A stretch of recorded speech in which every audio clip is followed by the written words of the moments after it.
दोस्तों एक दिन एक मात्र 14 साल की लड़की अपने घर से थोड़ी सी ही दूर एक खेत में जाती है शौच के लिए। जैसे कि आजकल सुनने में तो बहुत अजीब सा लगता है क्योंकि आजकल तो खैर घर घर में शौचालय बने हुए हैं तो पर लेकिन कुछ गांव अब भी ऐसे हैं जहां पर अब भी खेत वगैरह में ही इस्तेमाल करते हैं, शौच के लिए खेत वगैरह को इस्तेमाल करते हैं। तो दोस्तों एक 14 साल की लड़की एक दिन खेत में शौच करने के लिए जाती है और वहां जाती है तो उसको पता नहीं रहता कि 5 लड़के पहले ही उसका इंतजार कर रहे होते हैं उसको इतने घिनौने षड्यंत्र में अंजाम देने के लिए। वह जैसी सोच कर रही होती है तुरंत वह 5 लड़के जो है 14 साल की नाबालिग बच्ची को घेर कर उसके साथ बड़ी ही बेरहमी के साथ बलात्कार कर देते हैं। और वह इस सदमे को लेकर के एकदम सहम जाती है, एकदम से डर सी जाती है, घबरा जाती है और बहुत बुरी हालत में अपने घर जाती है। और जब वह घर जाती है तो फिर उसके बाद उसको जो होता है वह सुनकर आप भी चौंक जाएंगे, हैरान रह जाएंगे।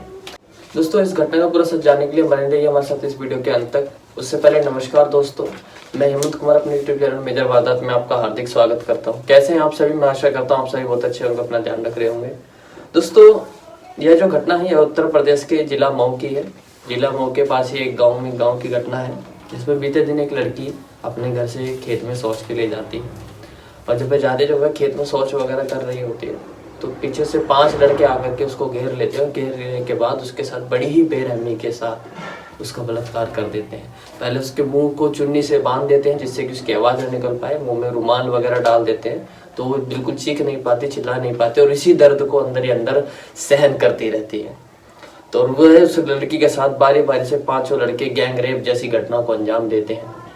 देने के बाद वहीं पर खड़ा एक लड़का जो है उस चीज की वीडियो बना लेता है और वीडियो बनाने के बाद उस बच्ची को 14 साल की बच्ची को धमका देता है कि तुमने अगर इस वीडियो के बारे में, इस घटना के बारे में किसी को भी बताया तो हम ये वीडियो वायरल कर देंगे, सोशल मीडिया पे वायरल कर देंगे, पूरे गांव में दिखा देंगे, तुम किसी को मुंह दिखाने लायक नहीं रहोगी, तुम शादी नहीं कर पाओगी, तुम्हारे माँ बाप जीते जी मर जाएंगे।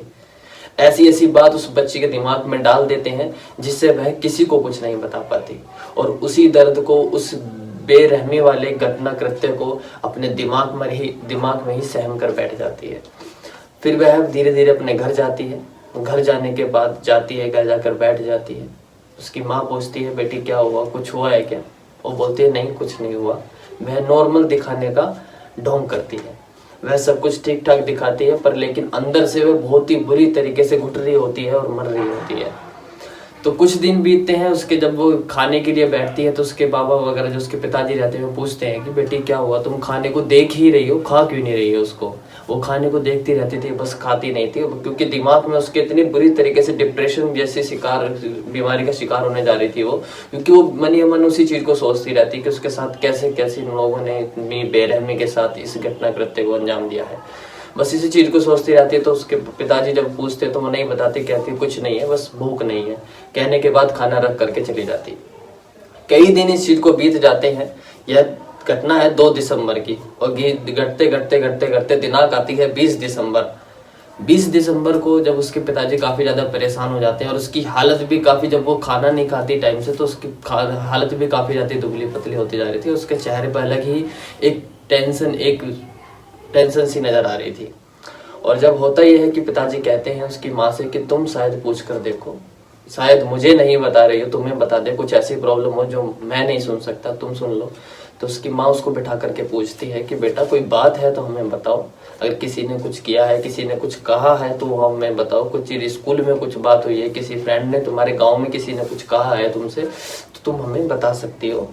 बेचिंता रहिए बेटा, हम तुम्हारे साथ हैं, अगर कुछ गलत भी होगा तो हम तुम्हारे साथ खड़े हैं, तुम जब तक हमें बताओगे नहीं ऐसे तो तुम अंदर ही अंदर घुटती रहोगी, तो हमें कुछ बताओ क्या हो गया, क्योंकि तुम ऐसी तो नहीं थी पहले। हंसने खेलने वाली लड़की एकदम सुनसान हो जाए तो हर किसी को चिंता शिकंजा सा हो जाता है।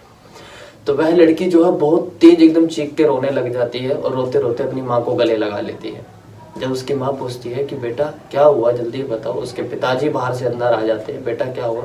तब वह बताती है कि माँ मेरे साथ ऐसे ऐसे उस दिन जब मैं सोच के ले गई थी तो वहाँ पर 5 लड़के वहीं पे बैठे थे जिन्होंने मेरे साथ ये घिनौना काम किया, ऐसे ऐसे किया है और मैंने उनको कहा कि मुझे छोड़ दो भैया छोड़ दो, पर लेकिन उन्होंने नहीं छोड़ा। इस बात को सुनकर उसकी माँ और पिताजी दोनों के पैरों तले से धरती निकल जाती है और एकदम से वह खड़े के खड़े रह जाते हैं।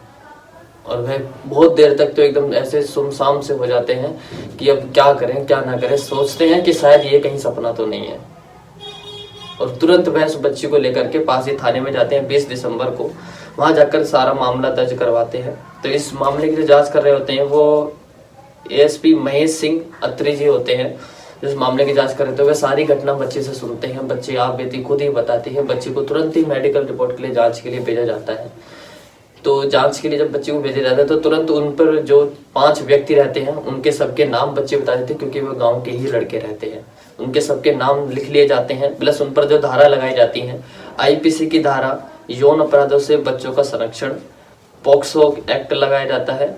इसके तहत काफी कड़ी धाराओं के साथ उनको जो है मामला दर्ज कर लिया जाता है। पुलिस जब उनके लिए उनको अपराधियों को पकड़ने के लिए जाती है तो उसमें से 4 अपराधी तो फरार हो जाते हैं, लेकिन 1 अपराधी पकड़ा जाता है। 1 अपराधी पकड़ा गया है और अब पुलिस जो है उसी से ही चारों का सबका खुलासा करवाने के लिए तैयार है। और उस 1 ने अपना जुर्म कबूल कर लिया है, बाकी 4 अभी फरार है। 4 भी पुलिस कह रही है कि जल्दी पकड़ लिए जाएंगे, क्योंकि वो ज़्यादा दूर तक नहीं जा सकते। पुलिस ने तुरंत इस चीज़ पे एक्शन ले लिया है। तो दोस्तों, इस घटना को सुनाने का उद्देश्य किसी को हैरान करना, परेशान करना या किसी की भावना को ठेस पहुंचाना नहीं है। हमारा सिर्फ इतना मकसद है कि आप जागरूक हो सके, आप थोड़े सतर्क हो सके कि हमारे बच्चे जो है उनको ऐसी शिक्षा दे, ऐसी बात डाले, उनको डराए ना। अगर आप उनको डराओगे तो वो उनसे, देखो बच्चा क्या है, एक गलती का पुतला है। इंसान क्या है, गलती का पुतला है। तो इंसान तो गलती भी कर सकता है, तो ऐसा तो हो नहीं सकता कि इंसान से गलती ना हो। पर मेन चीज वो है कि वो कम से कम किसी गलत व्यक्ति को जाकर के ना बताए, आपको जाके बता दे। तो अपने बच्चों को ना डराए ना धमकाए, उनसे बोलो कि कोई भी दिक्कत है तो आप हमसे बताइए, जिससे कि वो बाहर किसी के पास जाकर ना बताए और कोई उसका गलत फायदा ना उठाए। तो अब बच्चे आपसे बताएंगे तो वो फिर आप उनको सोल्व कर दीजिएगा। इसीलिए अपने बच्चों को अच्छी सी शिक्षा दें, उनको ना डराएं ना धमकाएं, ठीक है। दूसरी चीज़ कि अपने बच्चों पर थोड़ा ध्यान दें, बच्चों से पूछें उनके आप बीते के बारे में। स्कूल जाते हैं तो स्कूल के बारे में पूछें, रास्ते में क्या हुआ है, स्कूल में क्या हुआ, उनसे सारी बातें पूछें। तो बच्चा आपको अपना आप ही सारी चीज़ें बता देगा, कभी छुपाएगा नहीं। तो दोस्तों, चलते हैं, इसी घटना से विदाई लेते हैं। तब तक के लिए अपना ध्यान रखें, सुरक्षित रहें। धन्यवाद।